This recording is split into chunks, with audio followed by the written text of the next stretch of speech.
Yo mga kasuke, bale Panasonic top load tayo dito, inverter.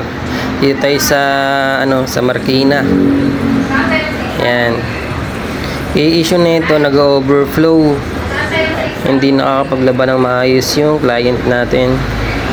Dire-diretso refill lang ng tubig hanggang sa mapuno. Yan. Diagnose natin dito sensor, bali na-repair na to ng ibang technician. Ang pinalit nila yung pang Whirlpool or Sharp. Hindi tugma yung sensor na nilagay. Bali pinilitan natin ng original na sensor na pang Panasonic. Yan, testing na tayo dito para maobserbahan natin kung tugma din ang sensor natin. Yan, nag-wash na, ibig sabihin goods na. Tapos dadagdagan natin ng water level, imamax natin sa 66 para malaman din natin kung tugma talaga yung sensor na nilagay natin. Yan, okay na. Bali nasa 66 level na siya.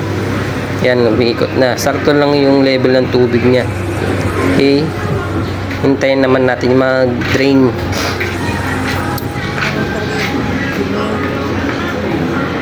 Yan, nag-drain na dito mga kasuke. Ayan. Tapos napansin natin dito yung hose nilang at katandaga. Ayan, okay na. Yan, nag-spin na. Okay, another client, another satisfied. Thank you for watching. Bakit?